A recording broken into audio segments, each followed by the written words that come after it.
guys? Another day, another strength. Got another video today. We're going to talk about progression, progressive overload, the act of getting stronger over time through accumulated stress, recovering and adapting to that stress, right? So let's get right into it. Lay out some basic ground rules, some core, some ancestral tenets, if you will, of getting stronger, right? So number one, the stress has to increase over time.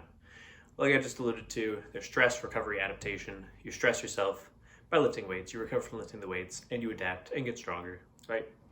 So over time, the stress has to increase so that you can continue to drive an adaptation and get stronger, or put on more muscle, or whatever your goal is, right?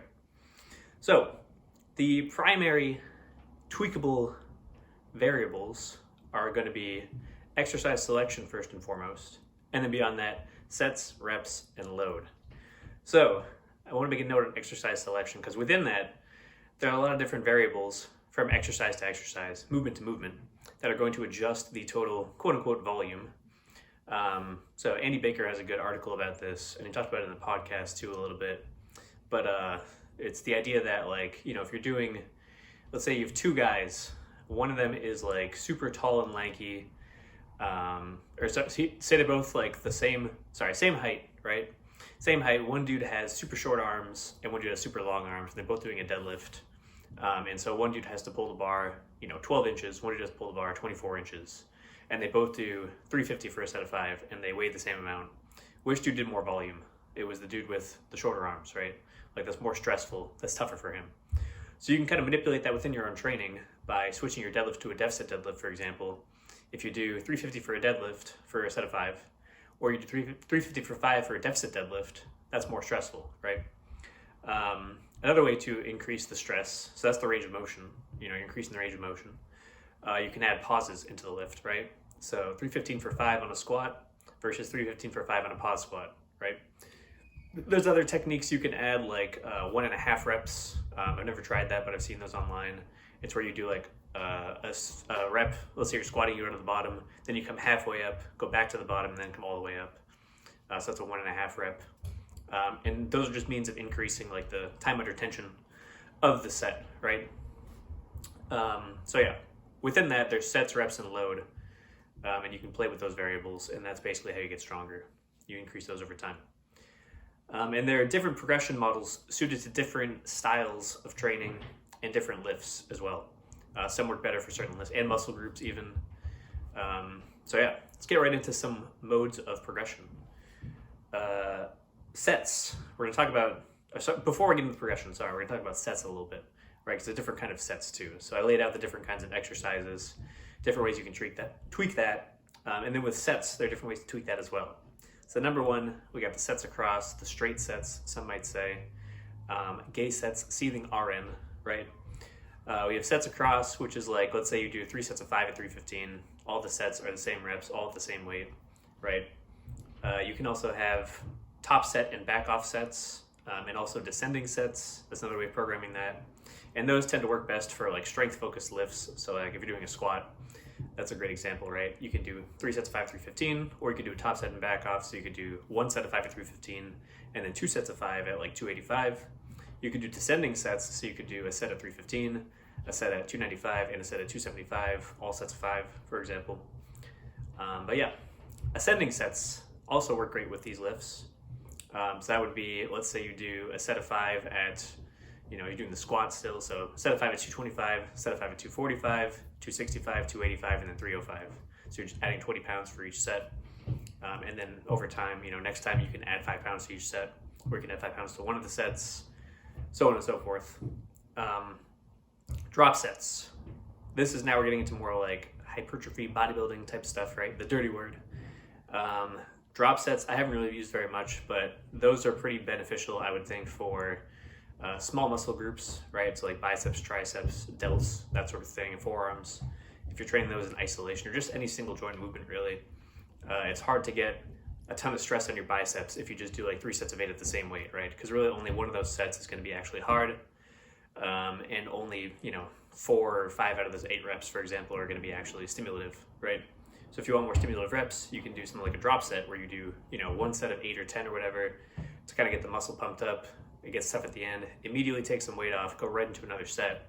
Then you're getting a lot of difficult reps right away, right?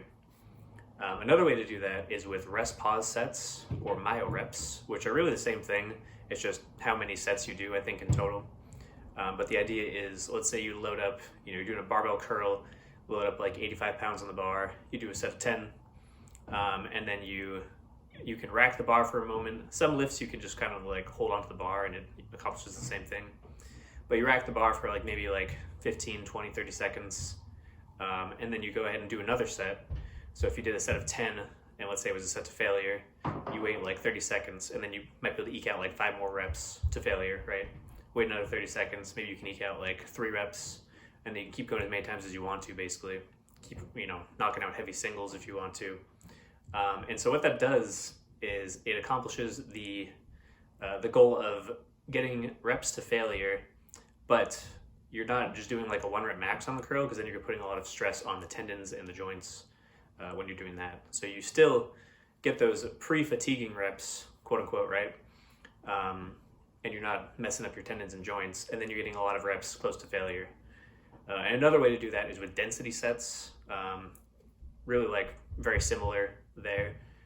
You can set like a timer for like 5 minutes, let's say, and you choose a weight. So let's say it was 85 pounds, and you can do that for 10 reps. So you just do like sets of 5, right? So you do like 5 reps, rest like 5-10 seconds, do 5 more reps, and then you can keep knocking that out and resting. You can increase the rest if you need to, so you get 5 reps. But it doesn't matter that much if you get 5 or not. It's just like you're just getting reps close to failure. But you just keep on letting your muscles recharge just enough so that you can get like 3 to 5 reps and then knock out a set right away. And you just kind of keep on doing that for as long as the timer goes on for, essentially. Or you can have like a total rep count. So you could do like all the way up to 50 reps or 60 or whatever.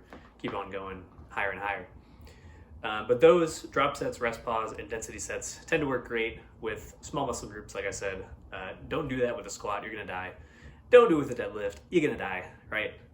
But so those are some sets. So let's get into different actual like applications of these in programs for different levels of lifter as well. So for the novice lifter, this means that you're able to add weight to a lift, right? So I want to add a note here. You can be an advanced lifter on your main lifts, for example, but anytime you incorporate a new lift, you're still going to treat yourself as a novice on that lift for a short period of time, right? So if you're, squatting 500 and adding weight to it once every 2 months, but you incorporate a leg extension for the first time, right? You're still a novice on the leg extension. Now you're only going to be a novice for like a week or 2 probably on the leg extension, but you still want to, go through that so you can get to the point where you're, getting more complex with your programming. So anyways, for novices, a linear progression is the best way to do things, right? You just add weight to the lift, pick sets across, and just add weight until you get to the point where something falls apart, and then now you're at the point where you're intermediate and you can make it more complex, right? But there's no point in doing like, I'll touch on like some of the other progression models. Like there's no point in doing like a step loading progression if you've never done the lift before, right? Because you don't know how many reps you can do. In some capacity you're gonna be a novice, so you can just do like 1 set to failure the first time you do the lift if you want. But it might take a little bit to kind of get the feel for the lift, so I recommend doing this little like short linear progression with that lift.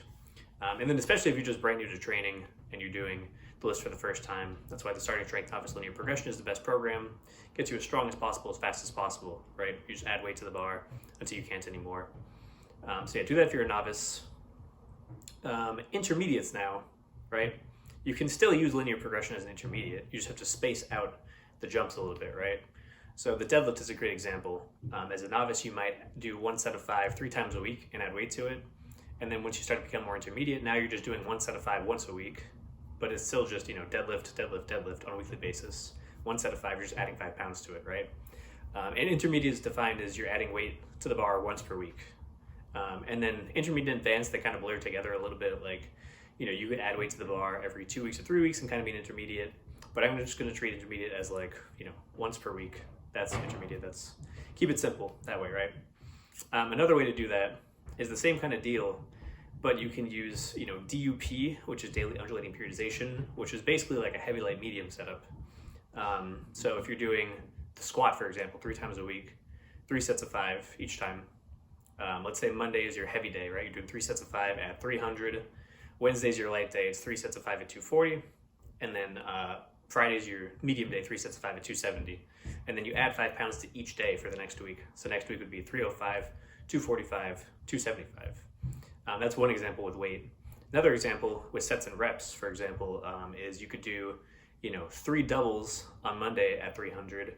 You could do 3 sets of 8 on Wednesday at 240, and then 3 sets of 5 on Friday at 270. And so by doing that, each of those days is going to be heavy, but you're still doing the same kind of thing where you're just adding weight once per week to each workout and setting a PR once per week.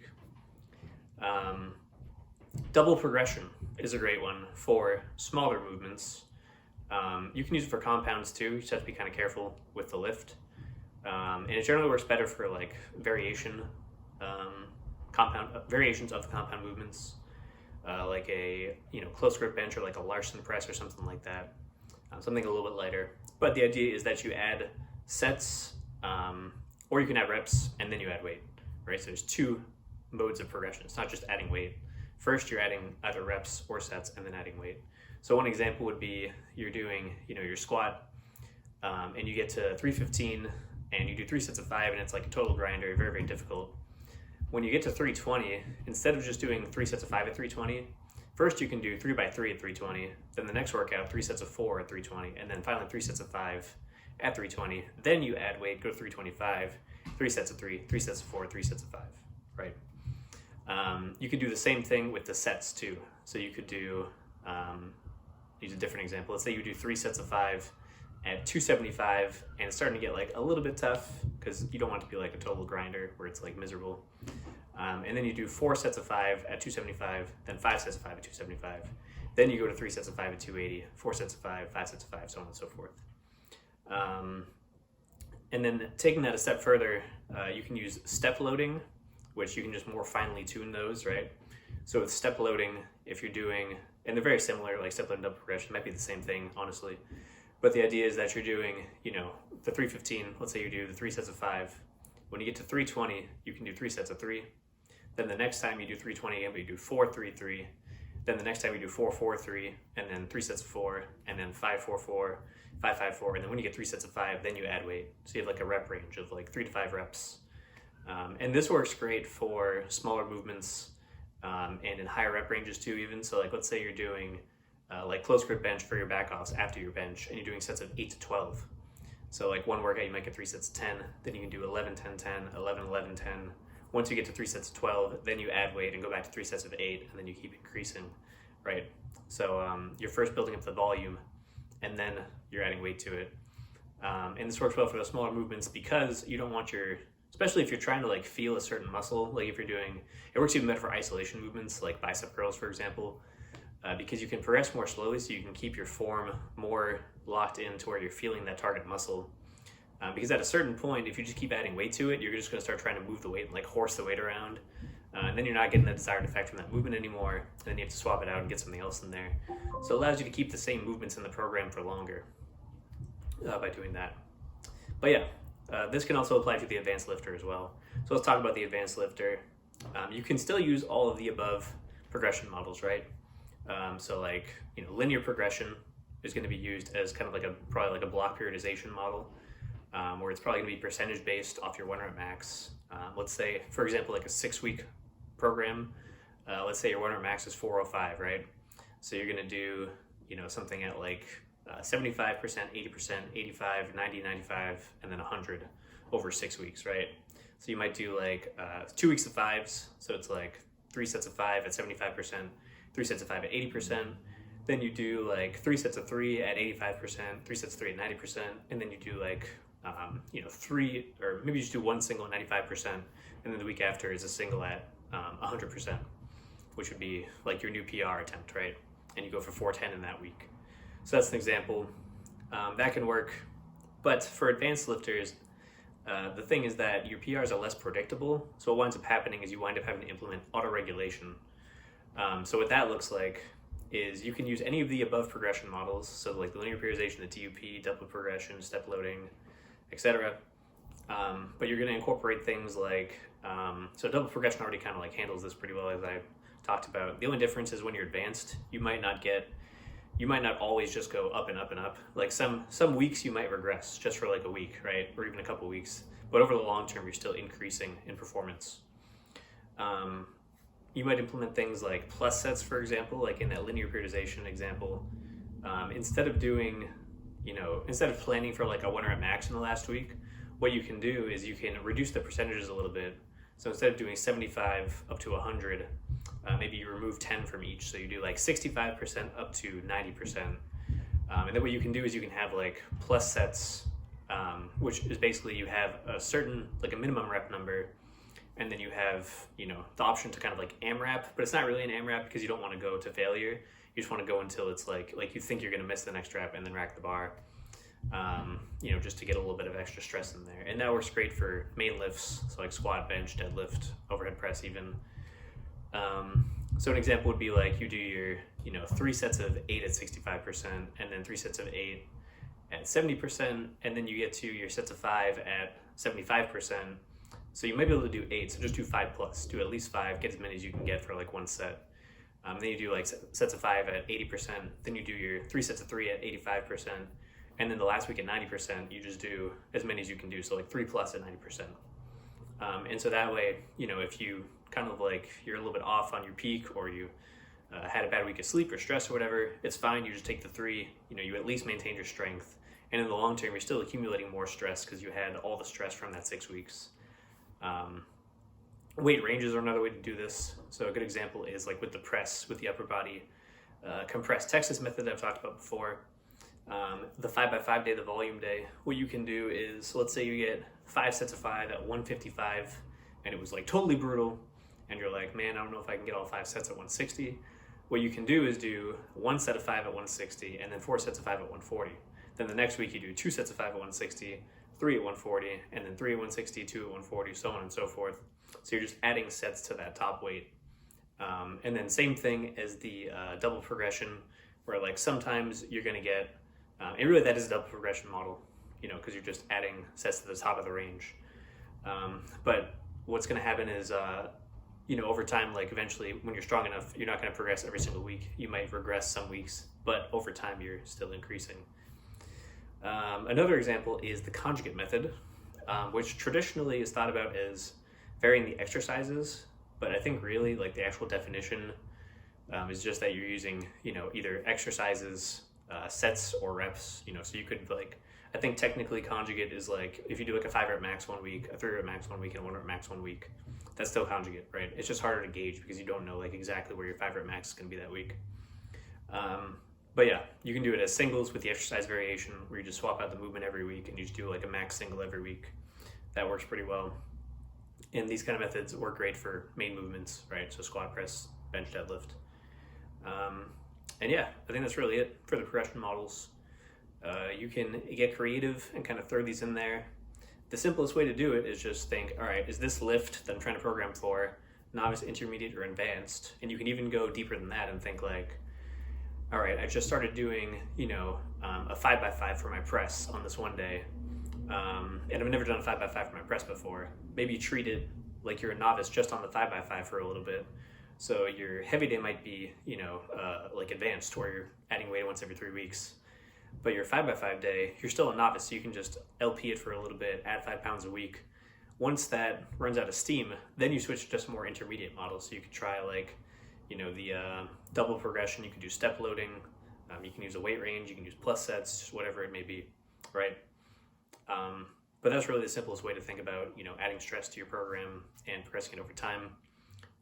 And you just don't want to get to the point where you're getting too overzealous, where you're trying to like, add weight to a lift that's not a novice lift. You're trying to add weight too quickly, essentially.